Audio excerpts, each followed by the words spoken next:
In this video, I'll show you how to replace the battery in an Audi A4 key fob.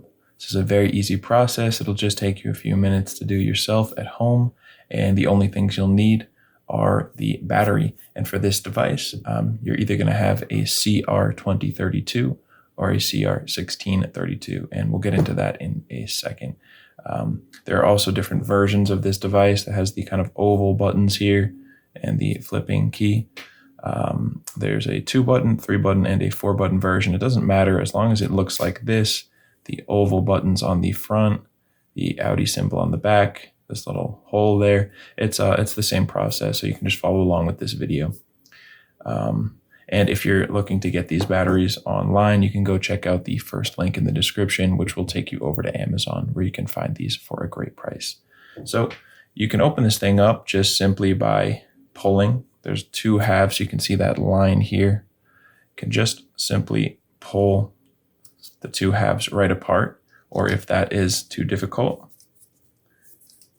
go ahead and grab a flathead screwdriver, come in this hole and twist, and then you'll make a little space so you can open this thing up.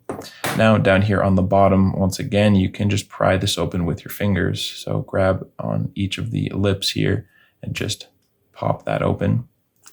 And if that is a little too difficult, you can again use your flathead screwdriver and come in on the side here and just pry the 2 halves apart like that.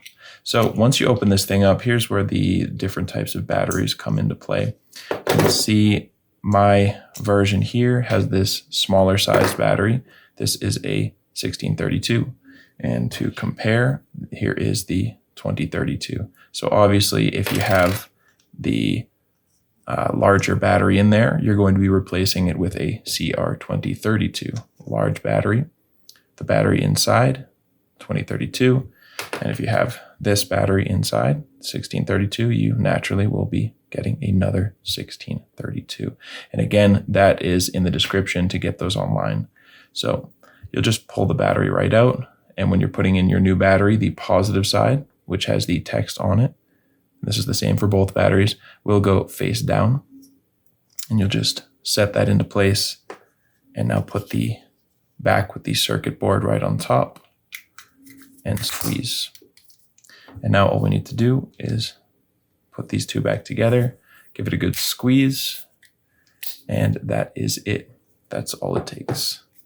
So I hope you found this helpful, and if you did, feel free to leave a like or a comment. And if you ever need help with another one of your key fobs, you can come back here to this channel and we'll have you covered with a tutorial just like this one.